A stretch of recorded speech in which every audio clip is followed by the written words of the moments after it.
Yeah, alcoholic. Yeah, I've been in and out of the program for years, as you know. And, I grew up in your basic. I was adopted, and my dad was addicted to every frickin' pharmaceutical in the universe. And he had every pharmaceutical in the universe pharmacy jars at home. My adoptive mom, she was just a frickin' junk sherry drinker, and I think she was popping some diazepams. But we had Quaaludes and Demerol and Percodan and morphine and all that good stuff. Through our 714s and 712s, the Dexedrine, the orange pills with the numbers on them. The Demerol, I favored that quite a bit. And just everything around the house. And then he got sued. I can show you pictures or documents of where he got sued. I mean, it was even in the newspaper where I grew up.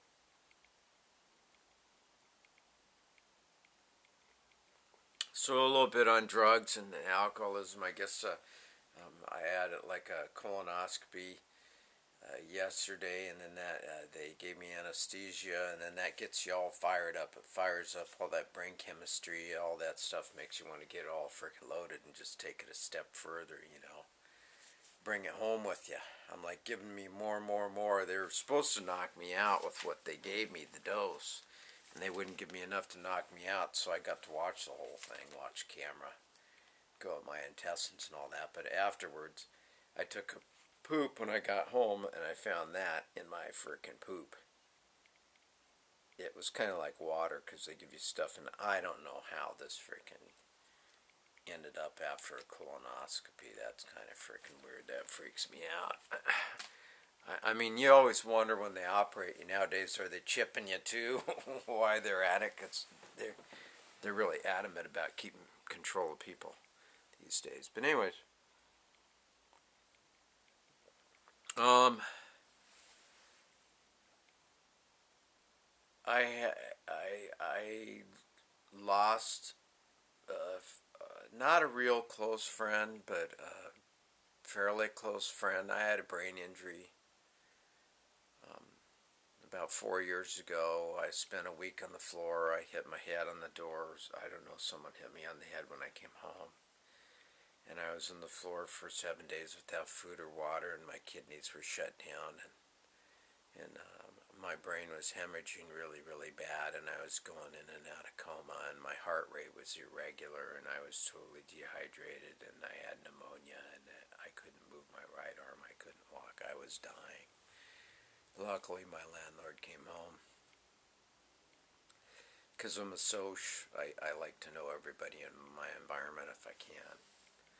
And he was just wondering, hey, how come I didn't go to work for a few days? My car was in the same spot, so he was just checking up on me to say hello. And if he wouldn't open the door, I would have died. He saved my freaking life.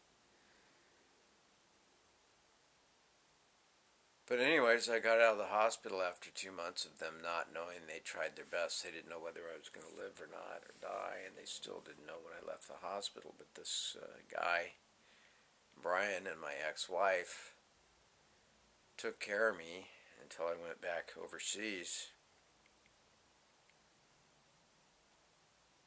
And he had like, I don't know, 7, 8 years of sobriety, maybe 9.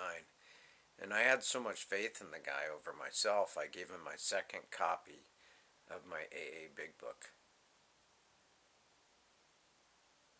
That was a very, very treasured. It was an original. And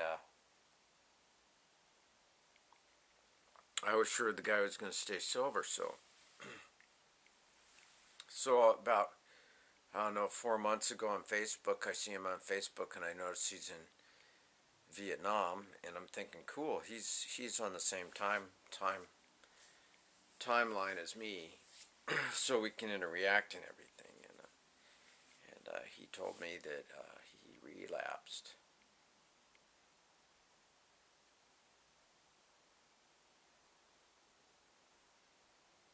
That he was back drinking. And I told him that I almost got 3 years. So that kind of changed. And I told him, you just gotta try. You gotta go to meetings, and you need to get a sponsor, and you need to get sober. You're gonna die. And he told me he was feeling suicidal and all that stuff. And I invited him to Japan, or maybe I could come over and visit him or whatever, and that never got coordinated. For some reason, he might have been avoiding me, but when alcoholics and drug addicts are using, they don't really want to deal with sober people. And so I saw on my Facebook like a week ago that Brian was dead.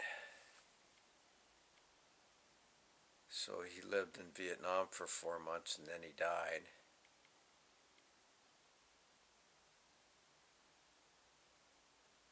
And I feel kind of guilty because I thought, well, if I would have tried to remain better ties with him, tried to 12-step him more, or visit him in Vietnam or something or whatever, but I guess he got a sponsor and he was struggling, and then they put him on Ambien, and he had a cardiac arrest and died. And my guess is it's probably the drugs. I mean, alcoholism ultimately is how you die, but it's probably the drugs that they put him on, and I felt really bad. Really bad, because I could have told him better drugs to put the guy on for DTs, because I've been around it for years.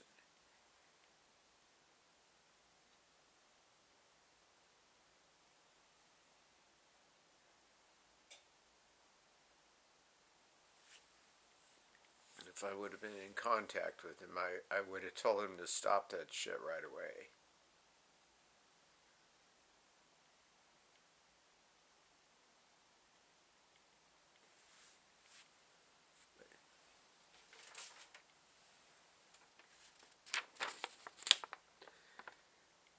That's him and his fiancée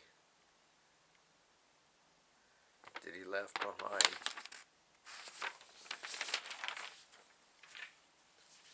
And this is another.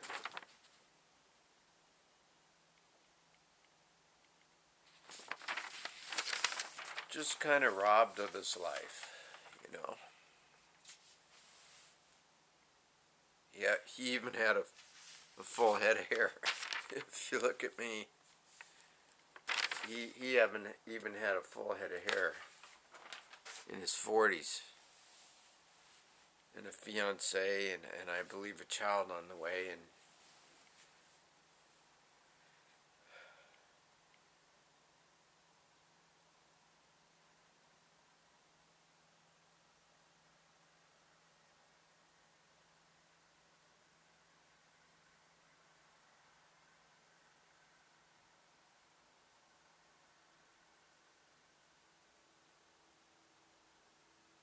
I guess I feel like I should have tried to keep better contact with him.